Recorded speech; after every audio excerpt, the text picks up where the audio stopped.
Assalamualaikum, selamat pagi. Hari ini kita akan masuk sambungan bab 6 iaitu pembiakan tumbuhan. Okey, so hari ini kita akan tengok perkembangan biji benih dan buah. Okey, kita tengok.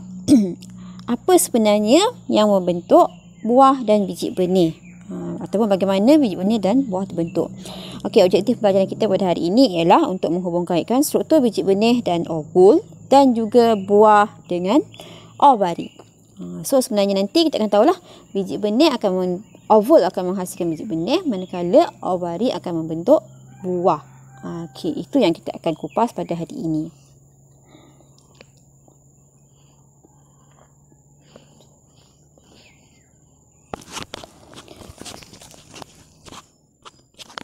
Okey, yang pertama sekali apa yang kita kena faham ialah istilah persenyawaan ganda dua.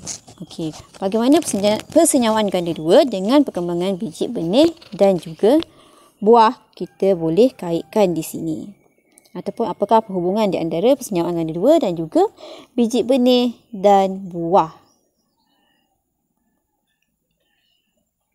Okey, yang pertama istilah yang kita kena tahu sebelum ni kita jumpa dah nucleus endosperma triplot dalam bunga selepas persenyawaan ganda dua sebenarnya akan membahagi dan membentuk tisu endosperma. Tisu endosperma ni sebenarnya adalah simpanan makanan yang terdapat di dalam biji benih.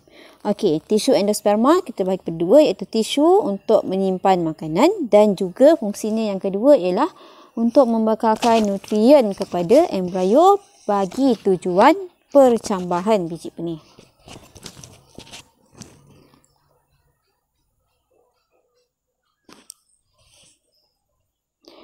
Okey, kemudian zygote akan membahagi secara mitosis menghasilkan dua sel iaitu sel yang kecil dan juga sel besar. Sel kecil akan menjadi embrio yang terdiri daripada plumule, radikel dan cotyledon, manakala sel besar akan menjadi penambat embrio ataupun sebenarnya tempat di mana embrio melekat.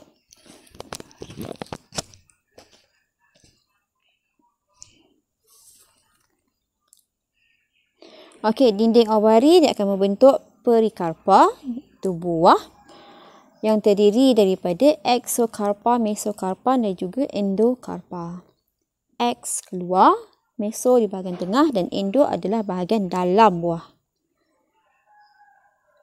Okey, kemudian ovul akan berubah menjadi biji benih, integumen akan menjadi kulit biji benih dan ovari akan membentuk buah ataupun bertukar menjadi buah.